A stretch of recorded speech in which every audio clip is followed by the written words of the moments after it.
one day somebody does something unspeakable to someone else, to someone you hardly knew, and you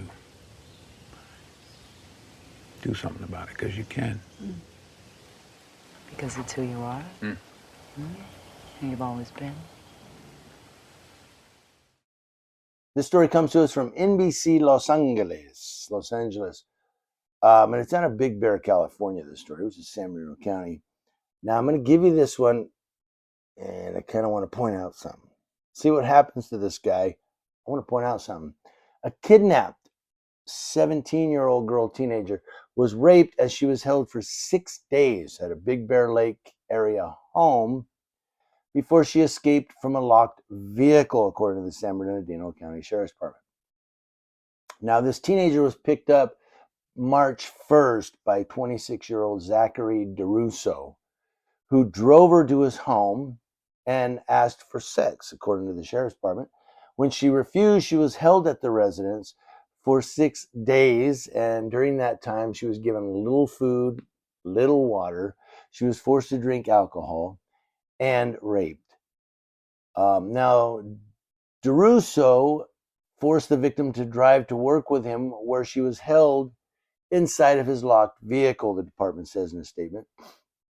The victim was able to escape and ran to a local business where employees called for deputy assistance. And then they responded to the 40,700 block of Village Drive, that's Big Bear Village, to help the victim. And it was not immediately clear whether she knew DeRusso prior to the March 1st encounter. That's interesting.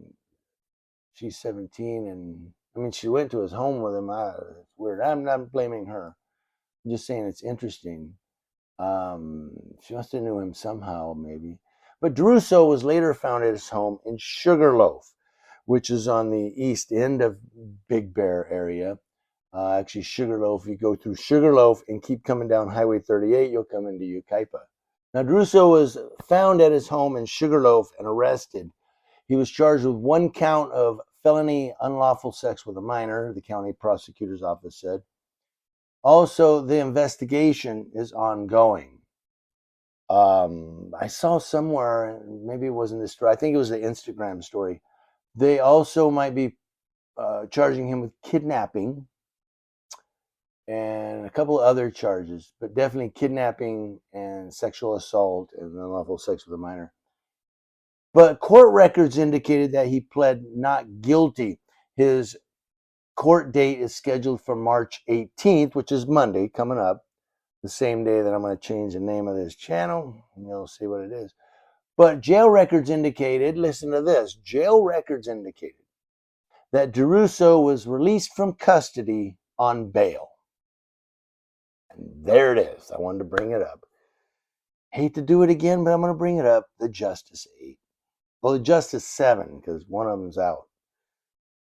7 guys, and we know what they did. We know what they're accused of. I mean, we know what Riverside County did, County Accountability did, because we saw on video him pepper spraying the guy on the ground. But he's got no bail. They've got no bail all this year. Yet this guy locks a minor, 17-year-old, up in his home for 6 days with little food, little water, forces her to drink alcohol, and then forces himself on her. And sexual assault. He's released on bail. I don't know. I'm trying to understand this county prosecutor's office. I mean, how do they figure bail?